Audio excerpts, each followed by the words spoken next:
70,000 कुर्सी पे 700 आदमी जमा हुए थे यहां।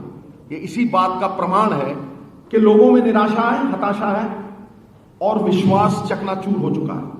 उसके कारण जिस एमएसपी की बड़ी बड़ी बातें किया करते थे सेंट्रल की सरकार वाले और यह कहा करते थे कि आमदन दुगनी करेंगे, वो एमएसपी 6% से ज्यादा इस देश के किसानों को मिलती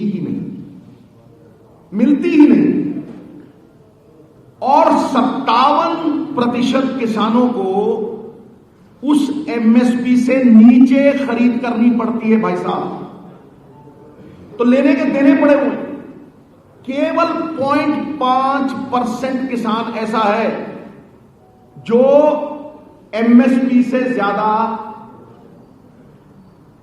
लाभान्वित हो रहा है और वो किसी सरकार के सहयोग की वजह से नहीं है, वो उसके अपने बलबूते पे। अब जब ये अनाउंसमेंट करते हैं कि 23 फसलों पे एमएसपी मिलेगी, इससे बड़ा स्वांग हिंदुस्तान में है ही नहीं। और जब मैं कहता हूं स्वांग, तो एमएसपी सिर्फ गेहूं और धान पे मिलती है। मैं आपको एक बहुत बड़ा उदाहरण जो कांग्रेस के इस बुक रिलीज में बहुत खूबसूरती से दर्शाया गया और बाकी फसलें भी हैं। अब आप देखिए, मकई 3 करोड़ से ऊपर इसकी प्रोडक्शन है, 3 करोड़ टन, 3 करोड़ 15 लाख टन से ऊपर इसकी प्रोडक्शन है और प्रोक्योरमेंट सिर्फ 0.65। प्रोक्योरमेंट सिर्फ 1% से भी कम है साहब।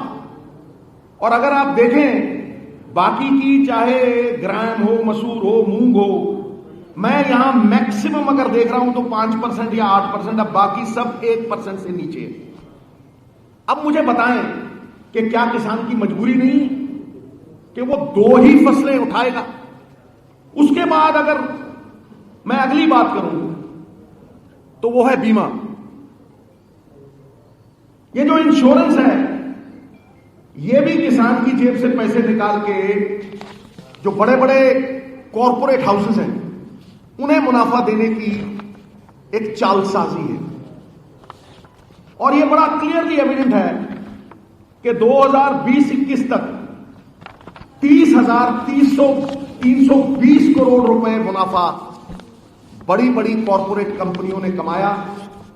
नाम के साथ दर्ज है यहां पे बजाज अलायंस, चोला, फ्यूचर जनरली, एचडीएफसी, आईसीआईसीआई, ये 30,000 करोड़ रुपए का मुनाफा कमा गई और किसान को कुछ भी नहीं मिला। ये बहुत बड़े मुद्दे हैं साहब, क्योंकि ये 60% आबादी है। हम उस विचारधारा से जुड़े हुए हैं जो गांधी जी की विचारधारा है, पंडित जवाहरलाल नेहरू की विचारधारा है, सरदार पटेल। एक गौरवमयी इतिहास है, गौरवपूर्ण बिताया हुआ एक घंटा कीर्ति रहित युगों से कहीं बेहतर है। ये विचारधारा इनसे जुड़ी हुई है। और गांधी जी का यह कहना था कि जब मैं कोई नीति लेके आता हूं तो मेरी सोच यह है कि उसका मुनाफा कतार में आखिरी आदमी के पास पहुंचे। यही मेरा चिंतन है।